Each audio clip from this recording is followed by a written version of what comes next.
नमस्ते। आज के इस एक्सप्लेनर में आपका स्वागत है। कभी सोचा है कि हमारी भारतीय न्याय प्रणाली आखिर इस सच को कैसे तौलती है? एक तरफ इंसानों की नाजुक यादें हैं और दूसरी तरफ कठोर सरकारी नियम। तो चलिए बिना किसी देरी के सीधे मुद्दे पर आते हैं और समझते हैं कि ये पूरी जटिल प्रक्रिया काम कैसे करती है। सोचकर देखिए, अगर किसी बड़े अपराध को देखने वाला कोई वयस्क यानी एडल्ट मौजूद ही ना हो, तो क्या सिर्फ एक छोटे बच्चे की गवाही किसी को जेल भिजवा सकती है? ये एक बहुत बड़ी दुविधा है, एक ऐसा सवाल जो न्याय के तराजू पर सच में बहुत भारी पड़ता है। चलिए आगे बढ़ते हैं। भाग 1, साक्ष्य का कानून, सच्चाई को तौलना।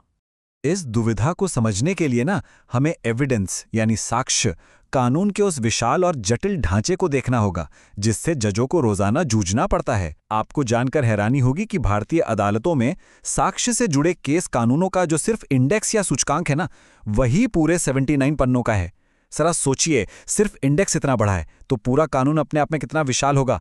सच तक पहुंचने के लिए अदालतों को अलग अलग तरह के सबूतों को नापना तोलना पड़ता है, जैसे मेडिकल एविडेंस जिसमें पोस्टमार्टम रिपोर्ट आती है, या फिर ऑक्यूलर एविडेंस यानी चश्मदीद गवाहों के बयान।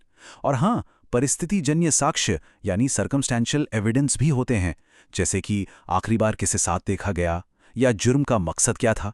इनमें से हर एक पहलू को बहुत ही बारीकी से परखा जाता है। अब आते हैं भाग 2 पर, बाल गवाह की दुविधा, यादों की नाजुकता। तो जब अदालत के सामने सबसे नाजुक साक्ष्य यानी एक बाल गवाह आता है तो क्या होता है? भारतीय साक्ष्य अधिनियम यानी इंडियन एविडेंस एक्ट की धारा 118 साफ कहती है कि गवाही देने के लिए कोई सख्त उम्र तय नहीं है। जी हां, एक बच्चा भी गवाही दे सकता है। योग्यता सिर्फ इस बात पर निर्भर करती है कि क्या वो व्यक्ति पूछे गए सवालों को समझ पा रहा है और क्या वो उनका सही और तर्कसंगत जवाब दे सकता है। लेकिन यहाँ एक बहुत ही पेचीदा सवाल खड़ा होता है। क्या एक 5 साल का बच्चा सच में एक भरोसेमंद गवाह हो सकता है? मतलब इतने छोटे और मासूम दिमाग को क्या इन बेहद गंभीर कानूनी मामलों में कोई सिखा पढ़ा नहीं सकता? क्या उसे किसी के प्रभाव में नहीं लाया जा सकता? ये एक वाजिब चिंता है। तो इसका समाधान क्या है? आइए देखते हैं। भाग 3 में सच्चाई की परीक्षा, वॉयर डायर टेस्ट। इस भारी दुविधा को सुलझाने के लिए हमारी न्याय प्रणाली एक बहुत ही खास तरीके का इस्तेमाल करती है, जिसे वॉयर डायर टेस्ट कहते हैं। यह असल में एक फ्रांसीसी शब्द है जिसका मतलब होता है वह जो सच है। इसके 3 बहुत ही अहम चरण हैं। सबसे पहले एक शपथ के जरिए ये पक्का किया जाता है कि बच्चा सच बोलेगा। फिर उसकी समझ या तर्क संगतता जांचने के लिए उससे केस से बिल्कुल अलग आम सवाल पूछे जाते हैं। और आखिर में उन जवाबों के आधार पर अदालत ये तय करती है कि उस गवाही को स्वीकार करना है या अस्वीकार। इस दौरान जज साहिबान बहुत ही बारीकी से कुछ खास पैमानों पर नजर रखते हैं, जैसे क्या बच्चा सच बोलने की अपनी जिम्मेदारी को समझता है, क्या वो सवालों को ठीक से समझ पा रहा है, और सबसे बड़ी बात, क्या उसे वो घटना सच में याद है या फिर वो बस किसी और की सिखाई पढ़ाई कोई कहानी तोते की तरह रटकर सुना रहा है। चलिए इसे एक असली मामले से समझते हैं। भाग 4, सारूबाई हत्या का मुकदमा, दत्तू रामराव सखारे बनाम महाराष्ट्र राज्य। इस पूरे कानूनी ढांचे का सबसे बड़ा इम्तहान हुआ 1987 के एक बेहद खौफनाक हत्या के मामले में। ये कहानी है 10 साल की छोटी सी बच्ची की जिसका नाम था सारूबाई। उसने खुदावाड़ी के खेतों में पगडंडी के एक छोटे से विवाद को लेकर अपने ही पिता अप्पा पर उनके भाई और भतीजे द्वारा कुल्हाड़ी और दराती से किए गए एक जानलेवा हमले को अपनी आंखों से देखा था, बिल्कुल सामने से। अगर हम उस मनहूस शाम की घटनाओं के टाइमलाइन को देखें तो मामला कुछ ऐसा था। शाम के 5 बजे ये खौफनाक हमला हुआ। डरी सहमी सारूबाई तुरंत गांव की तरफ भागी और अपनी चाची को सारी बात बताई।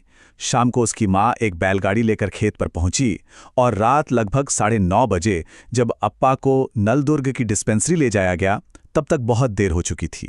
उन्हें मृत घोषित कर दिया गया। अब सबसे बड़ा सवाल ये था कि अदालत ने उस छोटी बच्ची की बेदाग गवाही को सच कैसे माना। इसके पीछे कई ठोस वजहें थी। दूसरे गवाहों ने भी खेत में सारूबाई के होने की पुष्टि की। उसकी मां ने एफआईआर में तुरंत उन्हीं लोगों के नाम लिखवाए जो बच्ची ने बताए थे। और सबसे निर्णायक बात, मेडिकल ऑफिसर डॉक्टर ओंकार स्वामी को शरीर पर 16 अलग अलग घाव मिले। ये घाव बिल्कुल कुल्हाड़ी और दराती जैसे 3 अलग अलग हथियारों से मेल खाते थे, ठीक वैसा ही जैसा उस बच्ची ने अपने बयान में बताया था। इस मामले में आखिरकार सुप्रीम कोर्ट ने ये मजबूत निष्कर्ष निकाला कि अगर किसी बच्चे को सिखाया पढ़ाया नहीं गया है और उसकी याददाश्त को एक बार अच्छे से वेरीफाई कर लिया जाए तो उसकी गवाही में इतना कानूनी वजन होता है कि उसके आधार पर किसी हत्यारे की सजा को बरकरार रखा जा सके। ये हमारी न्याय प्रणाली में बच्चों की सच्चाई की अहमियत का एक बहुत ही बड़ा और जीता जागता प्रमाण है। अब रुक करते हैं एक अलग तरह की सच्चाई की ओर। भाग 5, प्रशासनिक जांच की सीमाएं, सच्चाई की नौकरशाही।